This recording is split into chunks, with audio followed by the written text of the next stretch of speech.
Hello बच्चों, मैं हूं आपकी हिंदी टीचर अंजू मैडम और मेरे क्लास में आप सभी बच्चों का हार्दिक स्वागत है। हिंदी व्याकरण के अंतर्गत आज हम लोग प्रत्यय पढ़ेंगे। मैंने आप लोगों को पहले ही बताया था कि शब्द निर्माण की प्रक्रिया जो है 4 प्रकार से होती है। पहला है उपसर्ग, दूसरा है प्रत्यय, तीसरा है संधि और चौथा है समास।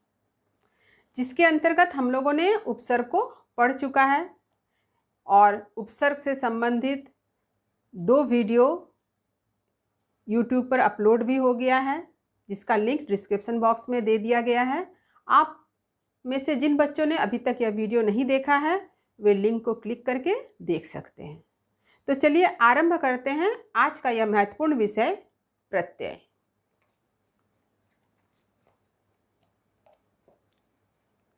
तो सबसे पहले प्रत्यय कहते किसे हैं, इसकी परिभाषा क्या है, इसे हम जानते हैं। तो प्रत्यय क्या है? वे शब्दांश जो किसी शब्द के अंत में जोड़े जाते हैं प्रत्यय कहलाते हैं।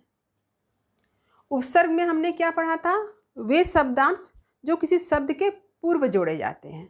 ठीक इसका उल्टा है यह किसी शब्द के अंत में जोड़े जाते हैं। तो अगर प्रत्यय शब्द को हम संधि के रूप में उसका संधि विच्छेद करें तो हम पाते हैं कि प्रत्यय शब्द 2 शब्द प्रति जोड़ ऐ यानी प्रति धन ऐ शब्दों से मिलकर बना है। इसमें प्रति का क्या अर्थ है? साथ में पर बाद में। देखिए अर्थ को पर ध्यान दीजिए, साथ में पर बाद में, माने साथ में आएंगे लेकिन बाद में आएंगे।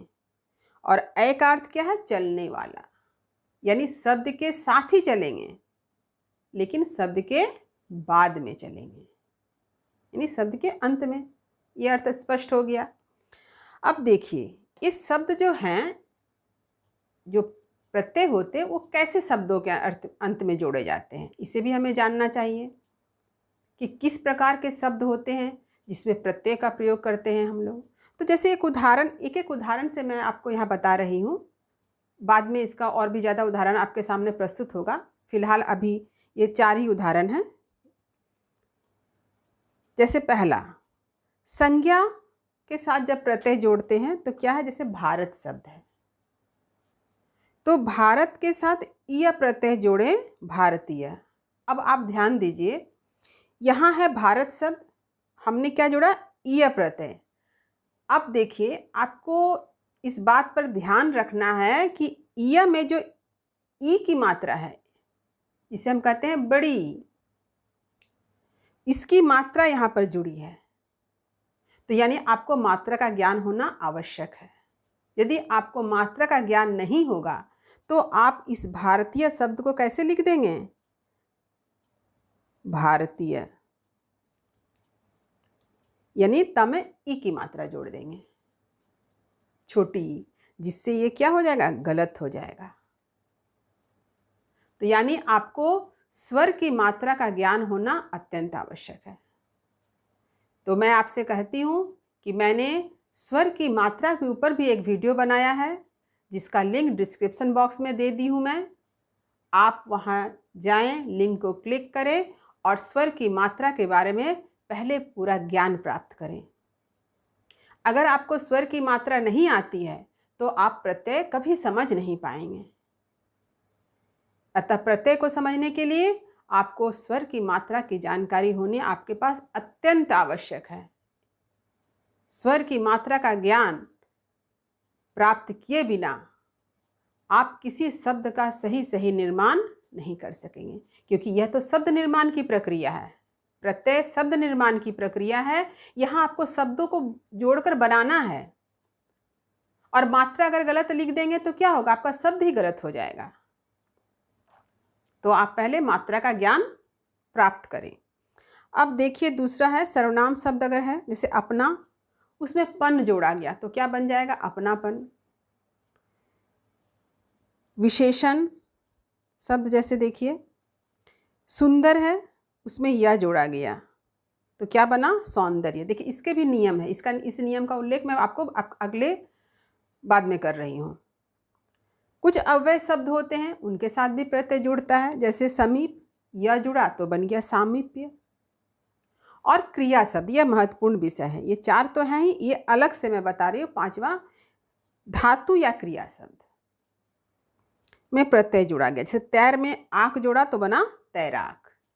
यानी आपने देखा कि यहाँ पर मैंने एक एक शब्द हर वर्ग से लिखा है, उसके साथ प्रत्यय को लिखा और एक नया शब्द बनकर तैयार हुआ। यही है प्रत्यय। अब चलिए आगे बढ़ते हैं। प्रत्यय के कितने प्रकार हैं या भेद? तो प्रत्यय के 2 भेद हैं। पहला है कृत प्रत्यय, दूसरा है तद्धित प्रत्यय। तो कृत प्रत्यय किसे कहते हैं, इसे जानें। तो कृत प्रत्यय कहते हैं जो प्रत्यय धातुओं के अंत में जुड़कर उनके अर्थों में परिवर्तन ला देते हैं, उन्हें कृत प्रत्यय कहते हैं और उनके मेल से बने शब्दों को कृदंत कहते हैं। अब यहाँ एक शब्द आया आपके सामने, धातु शब्द। धातु क्या है? क्रिया के मूल रूप। क्रिया के मूल रूप को धातु कहते हैं। ठीक, तो क्रिया का मूल रूप क्या है? क्रिया का मूल रूप है, जैसे आपके साथ पास मैंने कुछ शब्दों को लिखा, तो ये क्या क्या शब्द मैं लिख रही हूँ, आप ध्यान दीजिए। पढ़ना, पढ़े, पढ़ो। ठीक है। अब इस तीनों में मूल शब्द क्या है, यानी कॉमन क्या है? तीनों में कॉमन शब्द है पढ़। यानी धातु क्या कहलाया? पढ़ कहलाया। इसे आपको याद रखना है। यानी जो प्रत्यय धातुओं के अंत में जुड़कर उनके अर्थों में परिवर्तन ला देते हैं, उन्हें कृत प्रत्यय कहते हैं और उनके मेल से बने शब्दों को कृदंत कहते हैं। अब स्पष्ट हो गया। धातु क्या है? क्रिया का मूल रूप है। अब आप कैसे समझेंगे कि ये क्रिया शब्द है? आपके सामने बहुत सारे शब्द दे दिए जाए और आपको कहा जाए कि आप क्रिया शब्द को पहचानिए, धातु को पहचानिए, तो आप कैसे पहचानेंगे? तो पहचानने का तरीका मैं आप लोगों को बता देती हूँ कि आप धातु के अंत में ना लगाएंगे। जो क्रियावाचक शब्द आपके सामने रखा गया है, जो मूल रूप है क्रिया का, उसके साथ आप ना का प्रयोग करके देखिए। अगर ना का प्रयोग करने से वो शब्द बच जाता है तो वह क्या कहलाएगा? वो क्रियावाचक शब्द है। उदाहरण के रूप में देखिए, जैसे कि आपके सामने एक शब्द है तैर। ठीक, दूसरा शब्द है लड़। ठीक, दूसरा शब्द है, एक शब्द है भर और एक है भारत। अब आप पहचानिए इन चारों में क्रियावाचक या धातु कौन सा है? आप देखिए, तैर में ना जोड़े तो क्या बन गया? तैरना, ये अपने आप में शब्द है। लड़ में ना जोड़े तो क्या बन गया? लड़ना। भर में ना जोड़े तो भरना। लेकिन भारत शब्द में ना जोड़ने से ये शब्द बनेगा क्या? नहीं बनेगा ना। यानी आप कैसे पहचाने? इस ना को जोड़कर आप पहचाने कि यह क्रिया का मूल रूप है कि नहीं है, या क्रियावाचक शब्द है कि नहीं है। पहचानना बहुत ही आसान है। इसे आपको हमेशा याद रखना होगा, समझ लेना होगा। आप रटेंगे तो नहीं होगा। अगर आप व्याकरण को रटते हैं तो आपको कभी याद नहीं रहेगा। आपको समझना होगा। आप धीरे धीरे समझें, ध्यान से सुने और धीरे धीरे समझें। आपको सब कुछ याद रहेगा, हमेशा याद रहेगा। अब यहाँ पर कुछ उदाहरण देखिए। कृत प्रत्यय का कुछ उदाहरण है। जैसे लड़ है, उसमें एत प्रत्यय जुड़ा तो मेरा शब्द बन के तैयार क्या हुआ? लड़ैत। अब देखिए, यहाँ पर अगर इसकी मात्रा आप नहीं जानते हैं तो आप शब्द नहीं बना सकेंगे। अगर आपने यह शब्द लड़ेत बना दिया तो ये गलत हो जाएगा। तो सही बनाने के लिए आपको क्या करना है? मात्रा का ज्ञान होना आवश्यक है। जो मैं बार बार बोल रही हूँ कि आप मात्रा का ज्ञान जरूर प्राप्त करें, जरूर सीखें इसे। बच में ऐया जोड़ने से क्या बनेगा?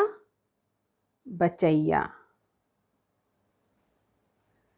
टिक में आऊ जोड़ने से टिकाऊ। झगड़ में आलू जोड़ने से क्या बनेगा? झगड़ालू। घबरा में आहट जोड़ने से क्या बनेगा? घबराहट।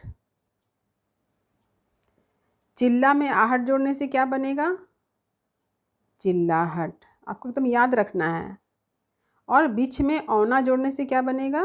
बिछौना।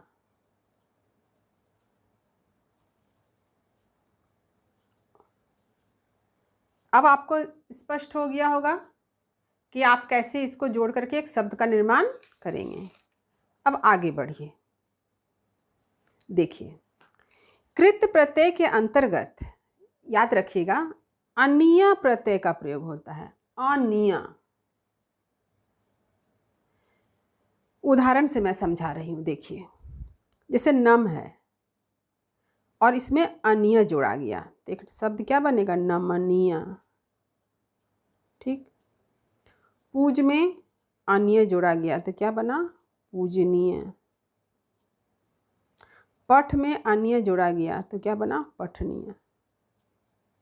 अब बच्चे क्या करते हैं, जब परीक्षा में आपको दिया गया शब्द नमनीय, ठीक, और कहा गया कि प्रत्यय पृथक करो, प्रश्न आपका आया है प्रत्यय पृथक करें,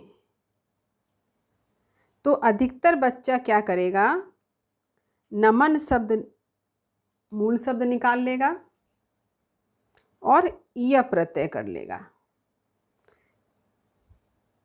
परंतु ये गलत है, क्योंकि कृत प्रत्यय के अंतर्गत कृत प्रत्यय में य प्रत्यय का प्रयोग नहीं होता है।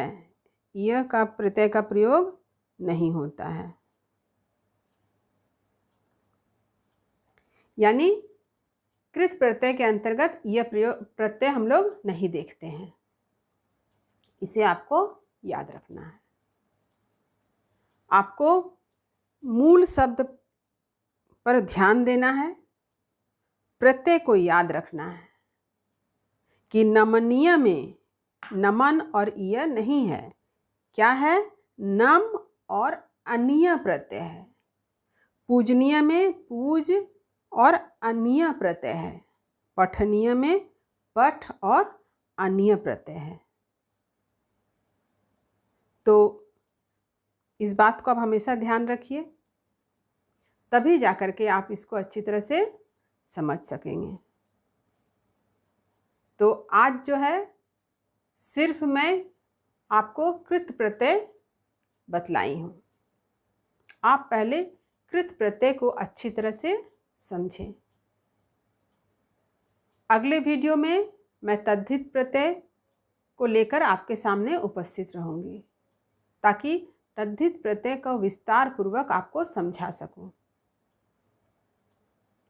तो उम्मीद करती हूँ कि आज का यह वीडियो आपके लिए काफ़ी इम्पॉर्टेंट वीडियो रहेगा, और इम्पॉर्टेंट वीडियो है भी, क्योंकि इस वीडियो को देखने से पहले आपको स्वर की मात्रा वाला वीडियो भी देख लेना अत्यंत आवश्यक है, क्योंकि स्वर की मात्रा के ज्ञान के बिना आपका प्रत्यय पढ़ना बेकार हो जाएगा, और प्रत्यय एक इम्पॉर्टेंट विषय है। तो उम्मीद करती हूँ कि आप मेरी बातों को खूब ध्यान से सुन रहे होंगे, समझ रहे होंगे और उस पर अमल भी करेंगे। इस वीडियो को लाइक करें, सभी दोस्तों में शेयर करें, और जो बच्चे नए हैं वो इस चैनल को सब्सक्राइब करें, ताकि आने वाले वीडियो का नोटिफिकेशन आपको समय समय पर मिलता रहे। तो सीखते रहिए और सिखाते रहिए, साथ ही जीवन में आगे बढ़ते रहिए। शुभकामनाओं के साथ, धन्यवाद।